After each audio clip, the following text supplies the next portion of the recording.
Assalamualaikum warahmatullahi wabarakatuh. Salam perkenalan dari saya Al-Ustadz Reja Arsyaib Hara, yang ia seorang peruqyah Sumatera Utara yang tinggalnya di Medan. Saya akan menjelaskan 40 ciri-ciri gangguan jin dan cara efektif untuk mendiagnosa agar ketahuan penyakit mediskah atau penyakit non-mediskah. Yang pertama, satu ciri-cirinya emosian terlalu berlebihan dan tak terkendali, maupun sama suaminya, sama istrinya, sama anaknya, dan ringan tangannya. Itu yang pertama kali. Yang kedua, sering ragu atau was-was yang terlalu berlebihan, masalah kecil jadi besar, masalah besar teramat stres dirinya memikirkannya. Yang ketiga, ada dorongan kuat untuk melakukan perbuatan maksiat yang berulang-ulang. Yang keempat, sulit khusyuk dalam mengerjakan sholat dan susah mengingat rokaat-rokaat tertentu sesuai dengan sholatnya. Yang kelima, sesak napas dan ngantuk ketika membaca Al-Quran. Yang keenam, melemahnya hati, sering minder, sering merasa dirinya tidak pantas ketika melakukan sesuatu.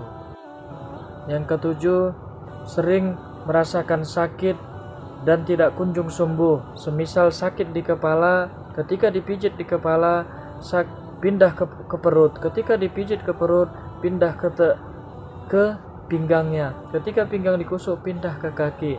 Itu salah satu penyakit medis ataupun non medis.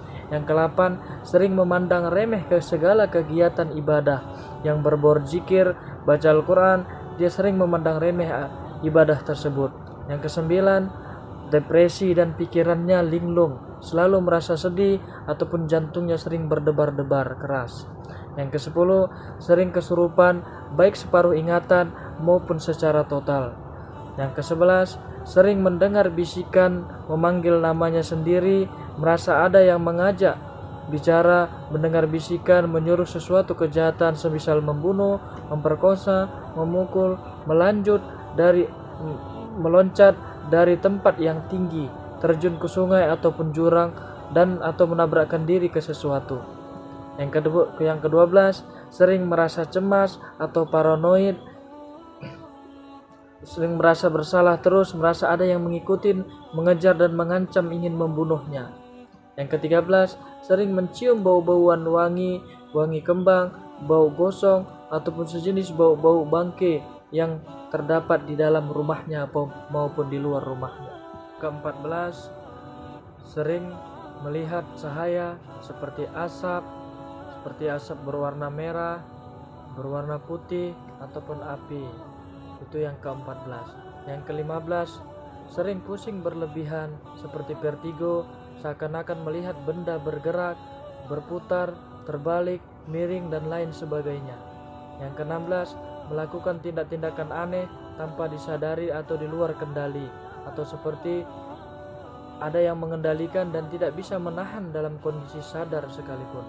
17, memiliki kemampuan supranatural seperti semisal tiba-tiba dapat meramal, menerawang, membaca pikiran orang lain, atau mengetahui peristiwa yang akan terjadi. Yang ke-19, melihat atau merasakan keberadaan makhluk halus, baik sekilas ataupun jelas. Yang ke-20, rasa sakit di salah satu anggota badan yang tidak terdeteksi sesuai dengan dokter dan ketentuan dokter maupun di ronsen. Yang ke-21, susah tidur ataupun insomnia, gelisah ketika tidur, cemas, dan sering terbangun di malam hari. Dalam kondisi parah, biasanya baru bisa tidur jam 3 ataupun jam 4, dan tidak tidur terkadang sama sekali. Yang ke-22, susah bangun dan banyak tidur, sehingga tidak bisa melakukan ibadah yang diinginkan. Yang ke-23, sering ketindihan, mimpi seakan-akan dihimpit benda yang berat, dan sulit untuk melepaskan diri dari himpitan tersebut, atau mimpi melihat sesuatu yang mengancam dan menakutkan, seperti ingin berteriak minta tolong namun tidak bisa bergerak.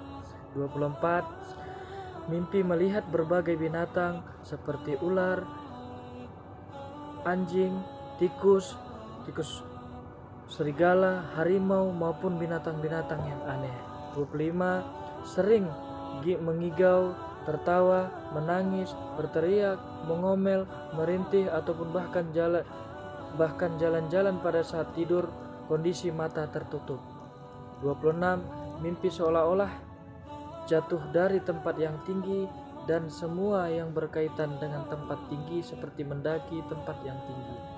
27. Semua mimpi tentang kuburan, melihat proses penguburan, menguburkan, dikuburkan, ataupun duduk di kuburan, tempat sampah atau jalan dan lingkungan yang seram dan mengerikan. 28. Mimpi melihat orang yang aneh seperti tinggi sekali, pendek sekali, putih sekali, ataupun hitam sekali. Yang ke-29, mendengkur dengan keras seperti harimau, mimpi-mimpi yang seram dan mengerikan. Yang ke-30, mimpi bertemu dengan orang yang sama, laki ataupun perempuan, berkali-kali dan ingin bertemu dengan orang yang dimimpikan tersebut, ataupun sihir mahabbah ataupun pelet. 31. Mimpi melihat atau bertemu keluarga yang sudah meninggal, melihat mayat, mimpi mati,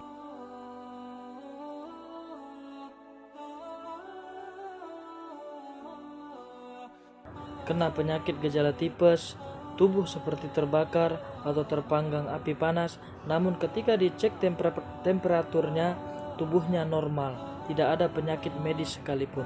Yang ke-34, kecelakaan kendaraan. Untuk mensukseskan keinginannya, kadang jin melakukan segala cara termasuk membuat orang ngantuk di jalan atau bahkan menggerakkan tangan manusia yang dirasukinya hingga terjadi kecelakaan. Sering terjadi saat orang yang mau pergi ke peruqyah ataupun belajar ruqyah. Yang ke-35, impotensi sering terjadi pada mantan praktisi ilmu hitam, dukun, berbagai ilmu tenaga dalam. Amalan wirid yang tidak disunnahkan Rasulullah, yang bersifat overdosis atau terlalu berlebihan. Yang ke-36, mandul ataupun impotensi. Jin sering bersarang di rahim ataupun di kelelakian lelaki dan menghalangi sel telur yang masuk ke rahim atau bahkan sampai memakan setiap janin yang sudah jadi dari pengakuan jin tersebut. Yang ke-37, terkena penyakit kista ataupun miom. Untuk membedakan penyakit kista medis ataupun sihir, kita bisa membacakan ayat ruqyah di tangan dan meletakkannya di perut. Jika terasa hangat atau panas, maka geser ke atas. Jika penyakit berpindah, maka itu adalah kista dari sihir. Yang ke-38, piktor ataupun pikirannya yang kotor. Jin sering berada di kepala manusia agar membuat pikiran manusia menjadi kotor. Yang ke-39, jomblo yang menahun atau yang terlalu lama menikah. Dan ketika menikah sering terjadi yang namanya kegagalan dalam proses pernikahannya.